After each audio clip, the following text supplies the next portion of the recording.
a bathroom floor scene that left fans in tears. Oh my God. Open.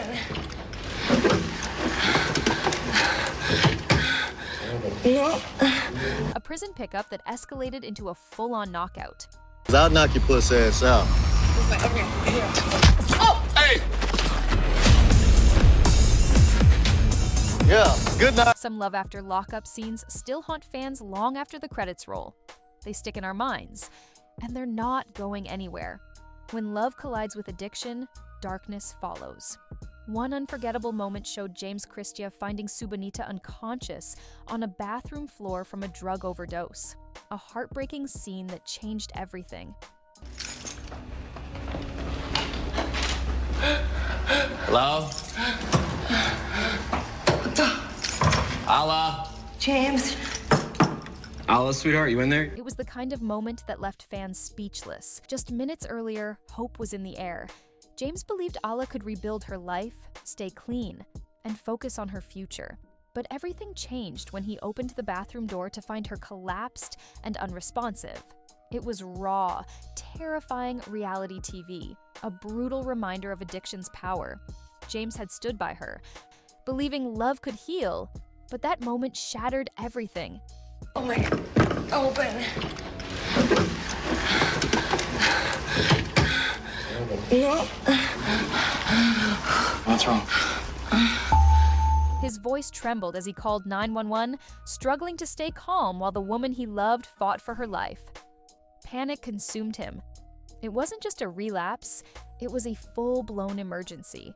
No dramatic music or effects were needed. The sound of James pacing, crying, and desperately pleading for help was enough to break viewers' hearts.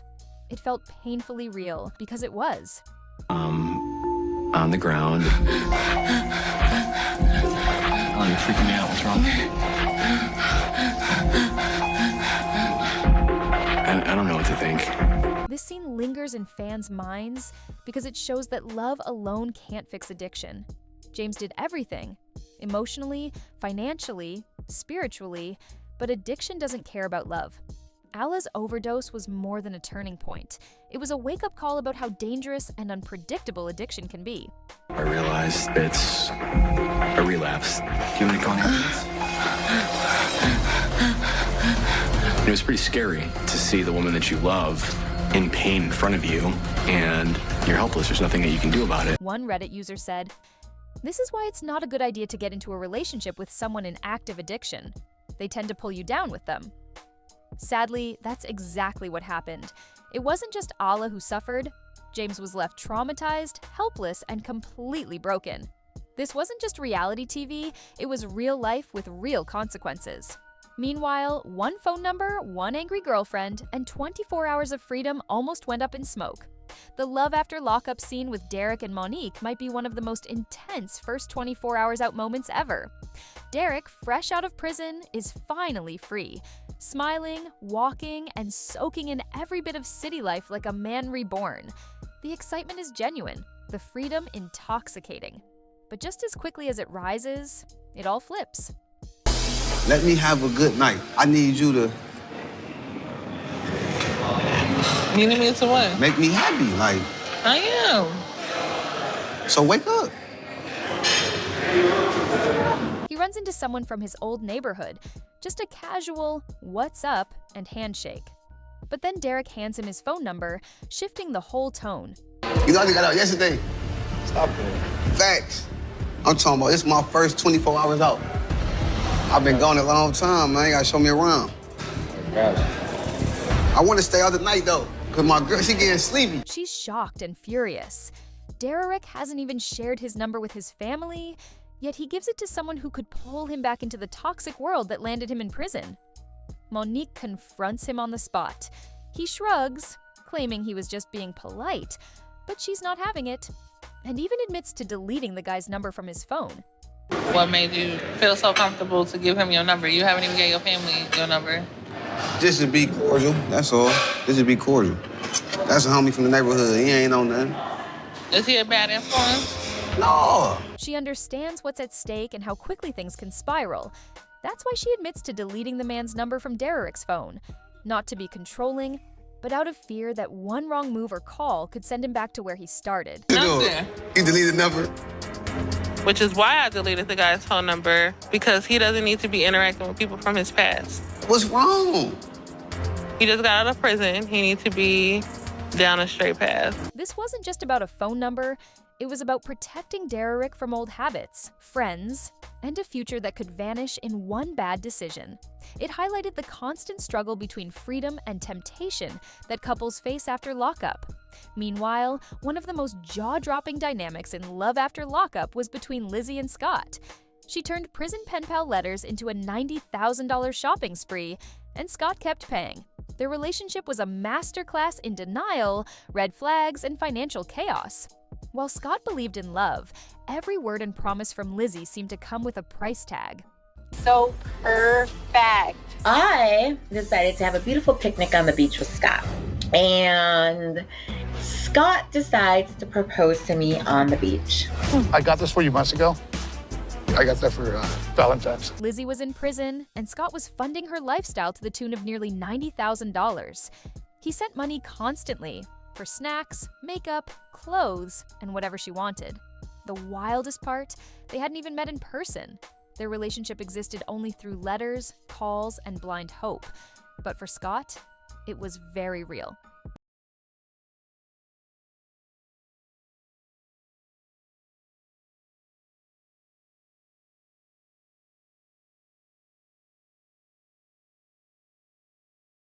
Scott believed he was helping his future wife build a better life, seeing himself as her savior and second chance.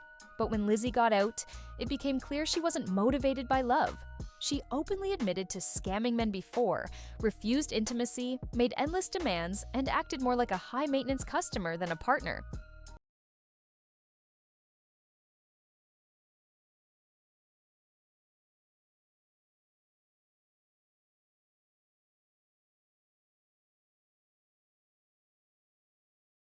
Despite everything, Scott kept going.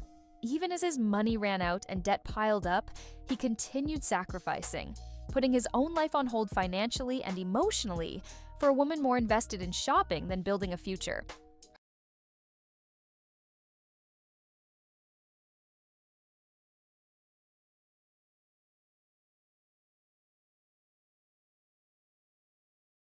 Her demands for more clothes, makeup, and cash kept growing, while her affection stayed cold. Scott kept swiping his card, hoping it would all be worth it. She even bought a simple dress for a quick beach wedding, only to realize it wasn't the fairy tale she imagined. Meanwhile, John and Garrett's Love After Lockup story began with high hopes, but ended in one of the most awkward moments in the show's history. After Garrett's 7-year prison sentence, Jonah pushed for a fast engagement and even bought a house. Garrett, still adjusting to life outside, felt rushed but went along to keep the peace.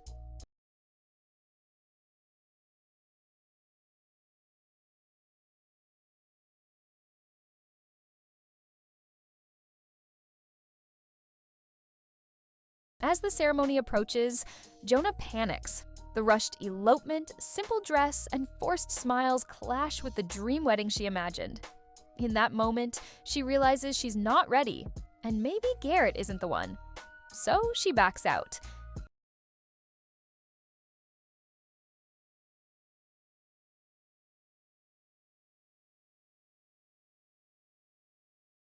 The couple planned a small beach elopement with guests waiting and the officiant ready, but at the last minute, Jonah panicked. Just steps from saying, "I do," she blurted out, "Don't make me do this." Garrett was stunned, but also a bit relieved. Her cold feet weren't just about the wedding. They reflected that the future she was forcing wasn't the one they were meant to have. The ceremony was called off, they quietly walked away, and soon after, their relationship ended. Garrett moved out and quickly started a new relationship, leaving fans unsurprised as the bond seemed built more on fantasy than reality. Their wedding day became a clear example of why Love After Lockup doesn't always lead to a fairy tale ending. Another explosive storyline involved the chaotic love triangle between Michael, Sarah, and Megan. From secret calls to outright lies, Michael had both women wrapped around his finger. Neither saw it coming until it was too late, and the deception, drama, and emotional wreckage made it one of the most talked about arcs in the show's history.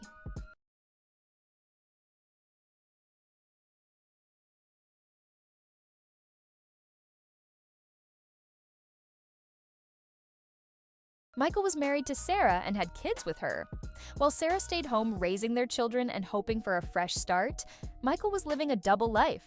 He told Sarah one story while secretly flying across the country to be with Megan, his girlfriend, who had no idea he was still married and maintaining the facade of a happy family.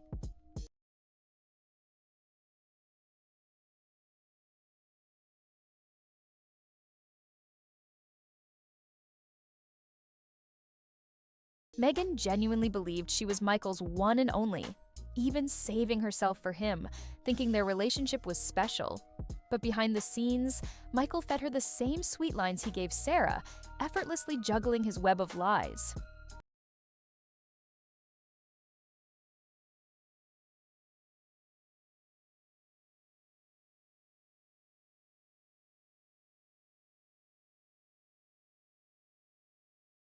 When the truth came out, it was explosive.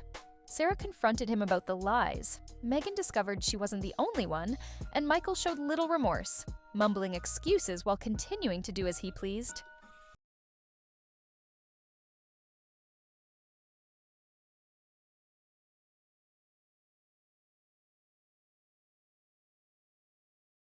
The wildest part?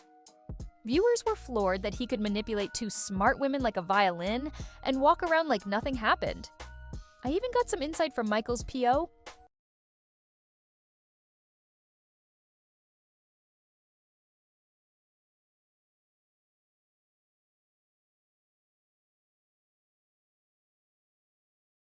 In the end, neither Sarah nor Megan got the love story they hoped for.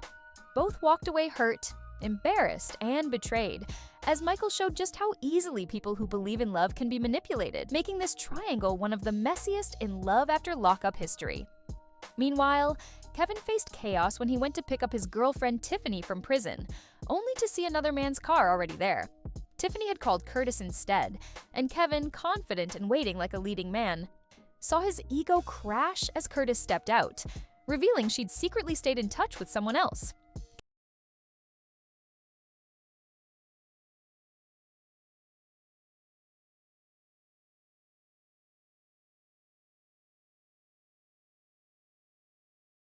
Kevin's confusion quickly turned to rage. He demanded to know why Curtis was there, and when Curtis smugly said Tiffany had asked him to come, Kevin saw red. The betrayal cut deep, not just because Tiffany chose someone else, but because he had been emotionally and possibly financially invested in her.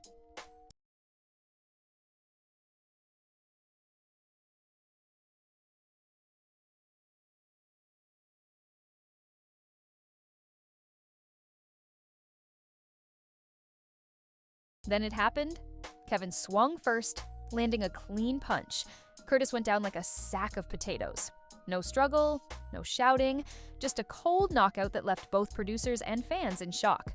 Then next thing you know, they're talking to each other, and one thing just escalated to another, and this is not the kind of release day that I had imagined for myself. Tiffany froze, clearly unprepared for the chaos. But really, what did she expect bringing two men to the same pickup? The scene was a ticking time bomb, and Kevin ignited it the moment he saw Curtis. He ain't knocked out. He's acting like he's asleep.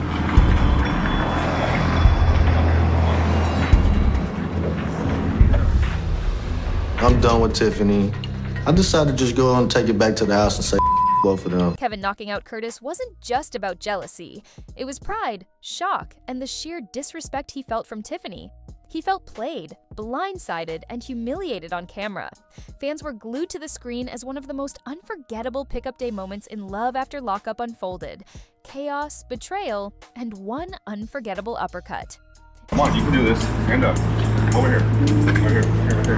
Right here. Is he okay? It's very confusing, you know, with everything going on and all the emotions I had. Imagine getting dumped, and your ex brings her new boyfriend to watch. That's exactly what happened with Lindsay and Dante. Life After Lockup has taught us to expect the unexpected, and this breakup was a perfect example. Instead of a private conversation or a phone call, Lindsay showed up with her new boyfriend, Blaine, to officially end things with Dante. Talk about savage. Dante.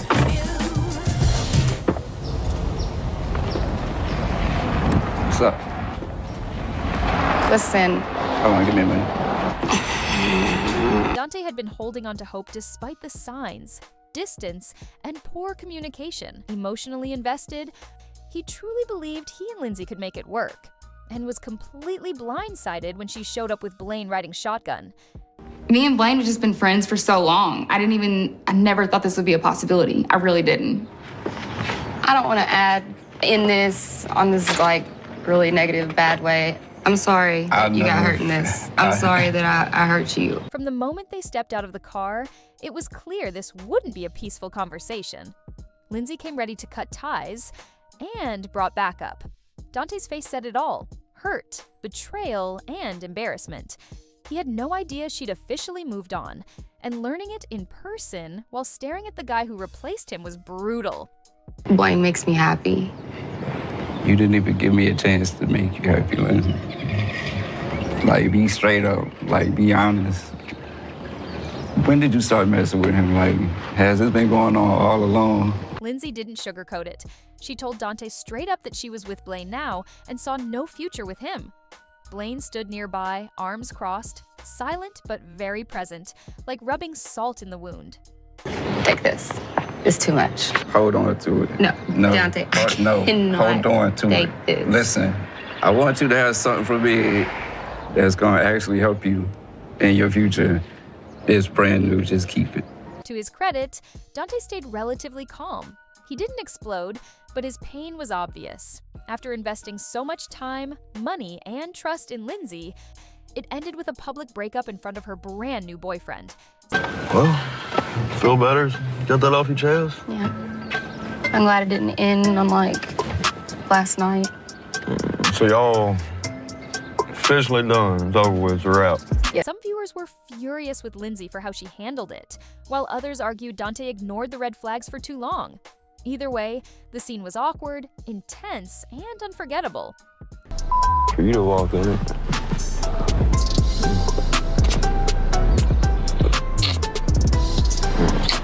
Let's do this thing. In the end, Lindsay and Dante officially parted ways, with Blaine stepping in as her new boyfriend.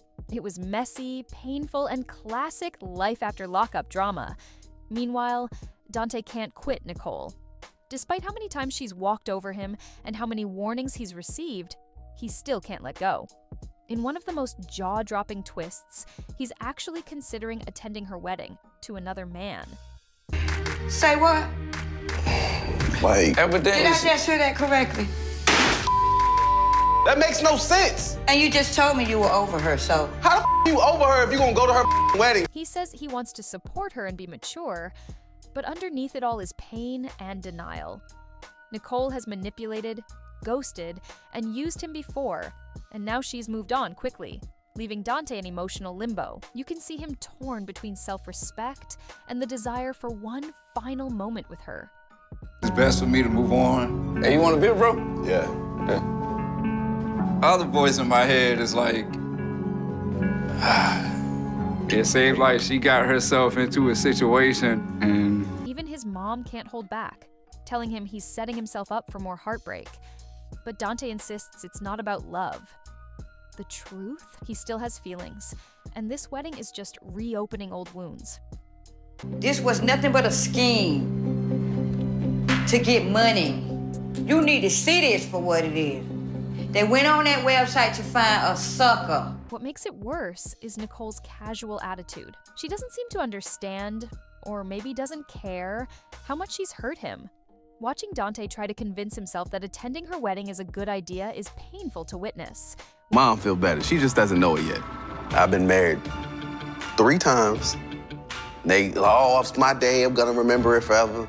Make her remember it forever. Will seeing Nicole in a wedding dress snap Dante out of it, or push him deeper into regret?